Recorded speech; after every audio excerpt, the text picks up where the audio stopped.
pertama, bagaimana cara Anda biasanya mengelola perilaku siswa yang kurang disiplin atau mengganggu proses pembelajaran di kelas?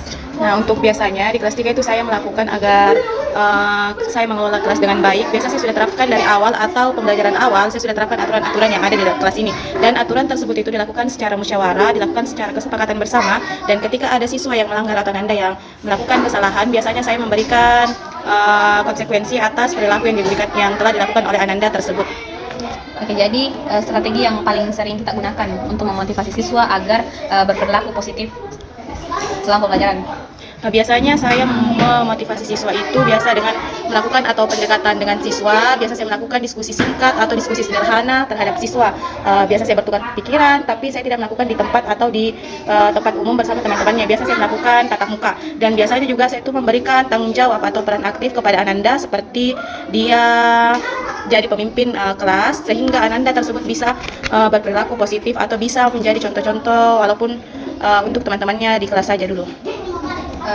Terus bagaimana respon siswa terhadap penerapan reward atau hukuman yang kita berikan di kelas? Responnya terhadap reward. Respon reward, pemberian penghargaan gitu. Iya. Biasa itu Ananda sangat antusias untuk pemberian reward karena saya itu rewardnya biasa di akhir pembelajaran. Dari awal pembelajaran itu sudah ada namanya poin kebaikan dan poin pelanggaran. Poin kebaikan itu ketika Ananda melakukan kebaikan dan penilaiannya itu berdasarkan dari hasil pengamatan saya sendiri dan tidak ada ketentuan untuk mendapatkan poin tersebut. Dan di akhir pembelajaran biasanya saya menghitung atau totalkan berapa skor terbanyak dan memberikan reward yang paling terbanyak begitu. Terus menurut faktor apa yang paling mempengaruhi munculnya perilaku negatif di kelas? Biasanya itu faktor munculnya perilaku negatif itu dari motivasinya Ananda yang rendah, atau Ananda biasanya kurang memperhatikan atau tidak acuh kepada lingkungan di sekitarnya. Misalnya, oh dia temannya melakukan hal yang baik, saya tidak perlu melakukan hal tersebut karena ini saya. Biasa kurangnya kesadarannya siswa tersebut di sebenarnya.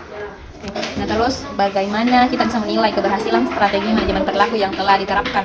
Apakah ada perubahan sikap siswa yang signifikan atau belum?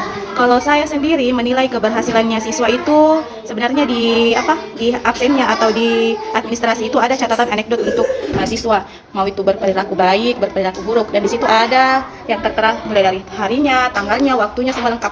Jadi kita bisa melihat, oh ternyata siswa ini pada hari ini dia misalnya tidak membawa buku setelah ada teguran, atau bagaimana cara kita agar memotivasi siswa tersebut ada perubahan-perubahan yang muncul. Oh selama pekan ini Ananda belum berubah, kita lakukan lagi teguran selanjutnya dan sampai Ananda tersebut bisa berubah seperti apa yang diharapkan. Oke, selesai. Terima kasih, Ustazah. Iya, sama-sama.